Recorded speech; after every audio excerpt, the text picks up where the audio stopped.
A gente vai conversar com um deles agora, com um dos integrantes deste grupo, ex-ministro da Saúde do governo Dilma, Arthur Quioro. Ministro, bom dia, quanto tempo? Bom voltar a falar com o senhor. Bom dia, Rafael, bom dia, Stephanie, prazer estar com vocês aqui novamente.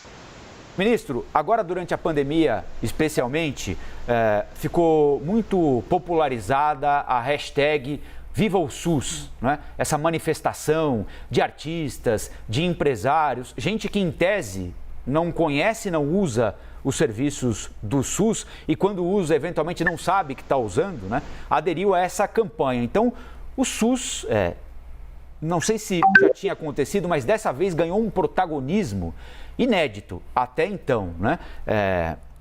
De que forma é possível se aproveitar desse momento em que as pessoas parecem entenderam de fato, classe média, elite, qual é a relevância do Sistema Único de Saúde para potencializar o Sistema Único de Saúde? É uma chance de fazer isso, ministro? Não tenha dúvida nenhuma, Rafael. Nunca, desde a Constituição, quando o SUS foi criado, ele teve tanta visibilidade, tanto reconhecimento social. Na verdade, o SUS é um patrimônio da sociedade brasileira. Né? Entre 172 e 177 milhões de brasileiros dependem exclusivamente do SUS. Mas é muito interessante porque há muita gente que usa o SUS e nem percebe. O SUS está presente, por exemplo, na vigilância sanitária, que garante qualidade da água, dos alimentos, dos medicamentos, dos produtos que são nocivos à saúde. Ele está presente no controle das doenças, no caso da vigilância epidemiológica, na qualidade do sangue hemoderivados, dos transplantes, dos medicamentos de alto custo. Ele está na vida de todas as pessoas.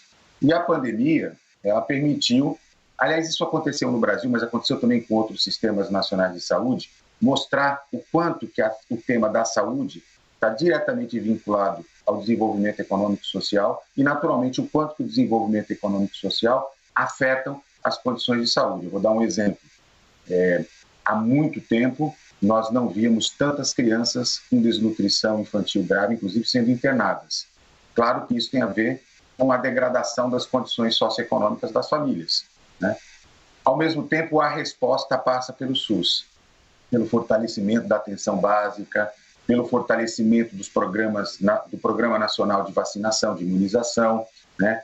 Pelos cuidados com as gestantes, né? Então, assim, é extremamente importante que o Brasil saia desta crise gerada pela pandemia do Covid, reconhecendo a importância, investindo e preservando o SUS, né? Assim como fazem as populações de outros países na defesa dos seus sistemas nacionais de saúde. Eu insisto, ele é imprescindível para a vida da gente, ainda que algumas das pessoas possam utilizar do sistema privado, dos planos de saúde, para compor o acesso às suas necessidades, mesmo estes precisam ter um sistema nacional de saúde robusto, seguro, com informações precisas e que garanta o acesso das pessoas nos momentos que elas precisam, né? Inclusive preventivamente, né? O que, sem dúvida nenhuma, anda faltando muito, né? Ou seja, uma das grandes lacunas neste momento do SUS. Sim, pois é, ministro. Falar do SUS é falar de saúde de maneira geral, né? A gente usa até quando não sabe que está usando, por mais que a gente viva de hospital particular, de consulta em médico particular, todos usamos o SUS. É importante a gente dizer isso mesmo. Agora, ministro, eu imagino que uma das coisas também que essa pandemia tenha, de alguma maneira, não trazido, mas escancarado, é a questão do questionamento às vacinas, que já foi uma bandeira muito forte do Brasil, já foi, assim, né, uma das nossas principais características quando a gente fala de saúde. E não só da pandemia da Covid-19 em si, né? Da vacinação contra a Covid-19, né? A vacinação contra o coronavírus. A gente vem falando também de poliomielite, uma doença já erradicada, ameaçando voltar ao nosso território. Isso é uma prioridade para vocês agora nesse grupo de transição? Já há alguma decisão tomada nesse sentido? Olha, isso já foi fortemente presente no programa de governo do presidente Lula. Nós já indicávamos isso como uma das questões mais graves e será, sem nenhuma dúvida, uma ação absolutamente prioritária. Nós queremos iniciar o governo uma grande campanha nacional de vacinação, mobilizando todos os recursos que nós dispomos, até porque nós temos uma realidade muito concreta. O Brasil tem um programa nacional de imunização que é uma referência internacional. A Organização Mundial de Saúde usa o Brasil como exemplo de um país de dimensão continental, extremamente populoso, e que conseguiu construir, nesses 50 anos de história, nós vamos completar 50 anos de história, o programa de vacinação, inclusive, ele é anterior ao SUS. Nós temos total capacidade. Nós temos quase 300 mil agentes comunitários de saúde, quase 50 mil unidades básicas de saúde com equipe de saúde da família, toda uma logística de cadeia de frio que está pronta. O que falta é coordenação, o que falta é capacidade. Veja, eu saí do Ministério em 2015. Foi o último ano em que nós mantivemos 95% de cobertura vacinal. Nós mantínhamos cobertura vacinal adequada para todas as vacinas. Uma construção tecida junto com os municípios, com os estados, com a sociedade. Então, o Brasil não é que se trata de um desafio inalcançável, né? É alguma coisa que nós fizemos, nós sabemos fazer, nós temos capacidade de fazer. O que a gente teve foi, à frente do governo, do brasileiro, né, uma condução negacionista que impôs a ideia de um temor absolutamente infundado sobre as vacinas, sobre as consequências da vacinação, né? Uma irresponsabilidade, né? Com as famílias, com as crianças, com o futuro do país, e que será revertida. Nós vamos resgatar Zé Gotinha, que é um patrimônio cultural da nossa sociedade, tá certo? E vamos voltar a fazer aquilo, vamos convocar governo federal, governos estaduais, governos municipais, mas a sociedade, as igrejas, os clubes de servir, personalidades, vamos mobilizar, fazer um grande dia de vacinação e, a partir daí, obsessivamente manter um padrão de cobertura vacinal adequado, inclusive acompanhando, monitorando quais são as regiões de saúde, quais são os municípios que estão com baixa cobertura vacinal. O governo, Ministério da Saúde, se colocando no seu papel de coordenação e cobrando, exigindo, mas, acima de tudo, apoiando estados e municípios para que a gente consiga ter uma cobertura homogênea em todo o território. E eu me digo isso em relação à vacina contra a Covid, mas digo isso em relação a todas as vacinas, porque hoje, por exemplo, do calendário de vacinação para os menores de 1 ano, pegar o momento mais frágil da vida, são os nossos bebês, nenhuma das vacinas hoje, do calendário oficial, conta com uma cobertura vacinal dentro dos padrões. Ministro, só interromper, mas vocês estão trabalhando também com a possibilidade de revacinação contra a Covid? Isso está no horizonte de vocês ano que vem? Olha, a partir do dia 1º de janeiro de 2023, a condução do Programa Nacional de Imunização será feita a partir de um suporte técnico-científico, das melhores evidências científicas. Então, assim, uma primeira meta, Rafael, é conseguir ampliar a cobertura daqueles que só tomaram a terceira dose, que está na base de 50%. Então, nós precisamos fazer uma elevação imediata daqueles que estão mais desprotegidos. Mas, à medida em que for sendo reconhecida cientificamente, com vacinas aprovadas, com o nosso comitê de especialistas recomendando a introdução de novas etapas de vacinação, isso não haverá dúvida do ponto de vista de incorporação de novas vacinas. Tanto que, ao longo da semana passada, as negociações que foram empreendidas pelo vice-presidente Geraldo Alckmin, né, junto com o Mercadante, junto com a presidente Gleisi, com o Congresso Nacional, do ponto de vista do orçamento emergencial, já prevê a recomposição do orçamento do Ministério da Saúde, no que diz respeito a um provimento de recursos tanto para a recomposição dos valores para aquisição de vacinas, mas também para a incorporação de novas vacinas. O Brasil não pode ficar atrás, né? Nós sempre fomos pioneiros, nós somos protagonistas do ponto de vista da proteção da nossa população com vacinas. Nós não podemos esperar 6 meses, 8 meses, né? Não podemos esperar um mês para tomar uma decisão, né, que tem lastro científico, que tem evidência e que protege a nossa população. Agora, ao mesmo tempo, Rafael, tem uma coisa muito importante, uma disputa, né, do ponto de vista da comunicação. Vocês vão ver, estou vendo aqui a imagem na tela do presidente Lula e do vice-presidente Alckmin. Vocês vão ter absoluta convicção de que essas duas personalidades públicas estarão liderando o Brasil do ponto de vista da vacinação e não o contrário, né? Como a gente observou em tempos recentes. O senhor falou rapidamente sobre restituição do orçamento. Com restituição do orçamento, quanto tempo vocês levam para colocar de pé de novo o Farmácia Popular? E o Mais Médicos vai voltar nos mesmos moldes do passado? Haverá necessidade de contratação de médicos de outros países para interiorizar o atendimento médico? De que forma vocês veem esses dois programas? Então, vamos lá. Então, em relação à farmácia popular, nós vamos ter agora, com o trabalho da equipe de transição, uma apropriação de como estão os tempos, os ritmos de aquisição, de contratação dos medicamentos que são disponibilizados à população. O presidente Lula já nos indicou a autorização no sentido, inclusive, de fazer ampliações do elenco, né? Porque esse elenco de medicamentos hoje fornecido está desatualizado.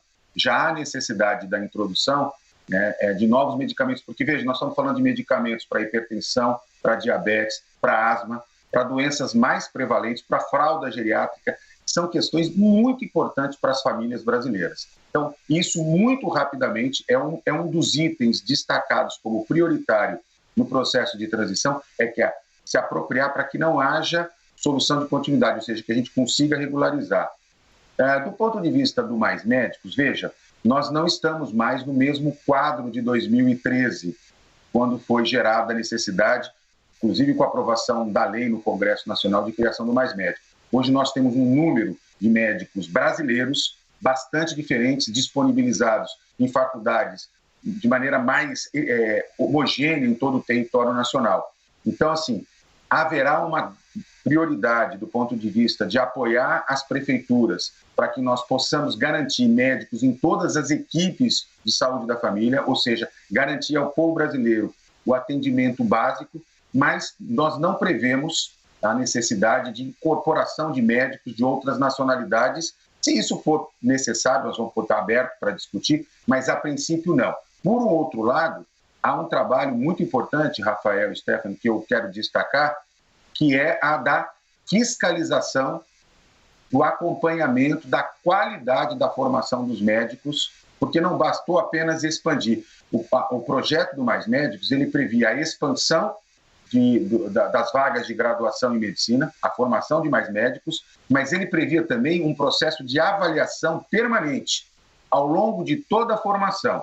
Previa o aumento das vagas de residência médica, que é o padrão ouro de formação, né? E, naturalmente, o provimento, a garantia de que a população tivesse acesso. Então, nós vamos atuar junto com o Ministério da Educação, junto com entidades médicas, junto com o Conselho Nacional de Residência Médica, na Comissão Nacional, frente a essas três grandes linhas de trabalho, né? A qualidade das faculdades de medicina, ampliação da residência médica e da residência multiprofissional, porque é muito importante, não estamos falando só de médicos, estamos falando de enfermeiros, dentistas, outros profissionais de saúde, sim, mas também garantir o provimento na atenção básica. Ministro, eu vou passar a bola para a Basília, porque são muitos assuntos, são muitos os questionamentos que a gente gostaria de fazer, mas ela também tem uma pergunta, vai participar da conversa. Oi, Basília. Oi, obrigada, Stephanie Colombo. Ministro, muito obrigada pela entrevista. A gente vê ali na pasta uma dificuldade de continuidade de muitos projetos, programas, por conta das sucessivas trocas de ministro da Saúde. O senhor mesmo saiu em 2015 em meio a um ajuste político do então governo de Dilma Rousseff com o MDB. Era necessário abrir espaço para o seu partido, então partido aliado do PT no governo Dilma, né, abrir espaço aqui na esplanada dos ministérios. Eu gostaria de saber, o senhor que está por dentro da equipe de transição de saúde, conversando com pessoas do governo eleito, o quanto este governo está comprometido, de fato, com as áreas básicas, como a saúde, fazendo aí paralelo com a necessidade de abrir espaços para os seus aliados, um governo que chega carregado de muitos partidos, tendo que encontrar espaço para todo mundo. Quanto que isso não coloca em risco novamente a continuidade de todos esses projetos, programas públicos que o senhor listou aí? Olha, eu acho que essa é uma questão bastante importante. O presidente Lula, ao longo de toda a campanha eleitoral, destacou sempre, de maneira muito contundente, a importância que o tema da saúde tinha assumido para a agenda política, econômica e social do país. Veja, nós estamos saindo da pandemia mais grave o evento sanitário mais grave dos últimos 100 anos. E ele nos deixou gravíssimas repercussões. Ainda que nós tenhamos hoje uma situação epidemiológica diferente do que nós tínhamos há 1 ano, 2 anos, né, em termos de número de casos, em termos de número de óbitos, os efeitos da pandemia de Covid se acumularam, inclusive por falta de resposta do governo atual, de maneira muito impressionante. O que eu estou querendo me referir nós nunca, olha, eu vou dizer isso com muita objetividade, a gente não tinha situações agravadas como nós temos hoje. Eu já fiz referência à desnutrição infantil, mas assim, os médicos, os profissionais de saúde estão se deparando com casos de câncer chegando em estadiamentos que a gente já não via há bastante tempo. Pacientes com doenças crônicas foram descuidados ao longo desses 2, 3 anos de pandemia, e, portanto, o volume de demanda nos serviços básicos, nos serviços especializados, o tema da necessidade de saúde, não só para vacinação, mas para cuidados, acesso a consultas, exames, procedimentos, cirurgias, se tornou um grande problema para o Brasil, um grande desafio. Portanto, o atual governo, seja o nome que o presidente Lula venha escolher para dirigir o Ministério da Saúde, o Ministério da Saúde terá uma enorme responsabilidade. E a saúde tem uma capacidade de resposta muito rápida, Ainda que os problemas mais estruturais, nós vamos ter que fazer, por exemplo, um grande investimento em saúde digital. Nós temos que retomar uma política para o complexo econômico e industrial da saúde, inclusive para garantir soberania na produção de medicamentos, de insumos, etc. Nós temos uma perspectiva de trabalhar a formação profissional a partir das necessidades. São desafios que exigem um pouco mais de tempo, mas respostas mais imediatas, elas são possíveis e necessárias. Vou dar mais um exemplo. O governo federal destruiu a política de saúde mental. O Ministério da Saúde sequer tem uma coordenação, um departamento para cuidar de política de saúde mental e álcool e drogas.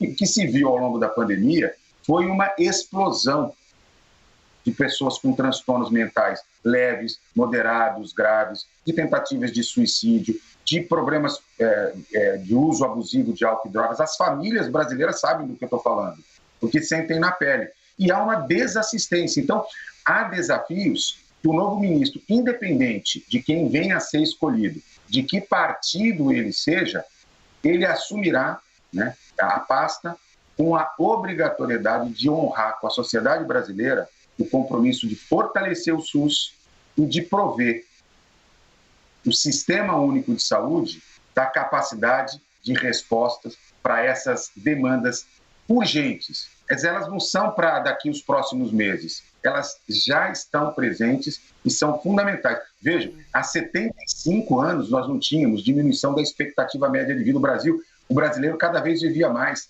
Nós tivemos, o censo do IBGE vai mostrar isso, Nós temos uma mudança. Nós temos agora aumento de mortalidade infantil, de mortalidade materna. Os indicadores estão explícitos de dizer que a saúde vai muito mal. Tanto que a população expressou isso, qualquer pesquisa traz o tema da saúde como um dos temas prioritários.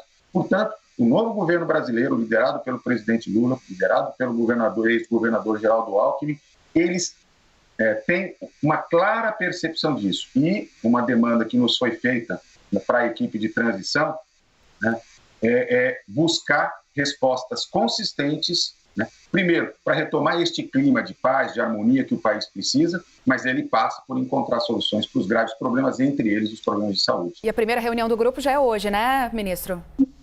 E nós devemos já nós estamos aguardando o vice-presidente fazer o anúncio oficial da nossa equipe de transição, Nós Sim. temos, entre outras coisas, que definir a nossa coordenação, nosso trabalho, Mas, assim, é muito interessante.